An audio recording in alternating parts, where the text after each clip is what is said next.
கர்த்தருடைய பரிசுத்த நாமத்துக்கு ஸ்தோத்திரமும் துதியும் கனமும் மகிமையும் எப்போதும் உண்டாகட்டும்.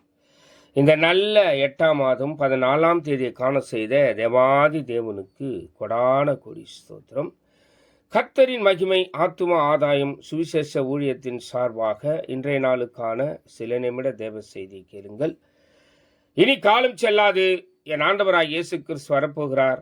ஆயத்தமாயிருங்கள், அநேகரை ஆயத்தப்படுத்தி ஆண்டவர் பக்கமாய் திருப்புங்கள். பக்கத்துணையாய் கர்த்தர் எப்போதும் உங்களோடு கூட இருப்பார். விசேஷமாக சங்கீதம் 66ஆம் சங்கீதம் 2ஆம் வசனம் சொல்லுகிறது, அவர் நாமத்தின் மகத்துவத்தை கீர்த்தனம் பண்ணி அவருடைய துதியின் மகிமையை கொண்டாடுங்கள் என்று சொல்லி. பிரியமான தேவ ஜனமே, அவருடைய நாமத்தின் மகத்துவத்தை எப்போதும் கீர்த்தனம் பண்ணுங்கள், அவரை தொழுது கொள்ளுங்கள், அவரை மகிமைப்படுத்துங்கள். கர்த்தர் உங்களோடு கூட இருப்பார். இரண்டாவது காரியம் பாருங்க, அவருடைய துதியின் மகிமையை கொண்டாடுங்கள். எதையோ மனிதர்கள் கொண்டாடுகிறார்கள், விசேஷமாக கொண்டாடி கொண்டு இருக்கிறார்கள். தப்பு இல்லை, கொண்டாடலாம். ஆனால் வேதம் சொல்லுகிறது, அவருடைய துதியின் மகிமையை கொண்டாடுங்கள். எல்லா திண்டாட்டங்களும் மாறும். திண்டாட்டங்களை மாற்றி கொண்டாட்டங்களை கொண்டு வருவார் உங்களுடைய வாழ்க்கையிலே கர்த்தர்.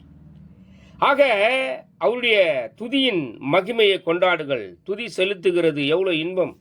துதி செலுத்தினால் சாத்தான் ஓடுவான்.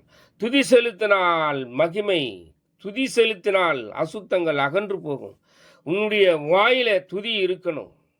கர்த்தரை உயர்த்தும் துதி அவர்கள் கையில வாயில இருக்கணும். ஆமென்.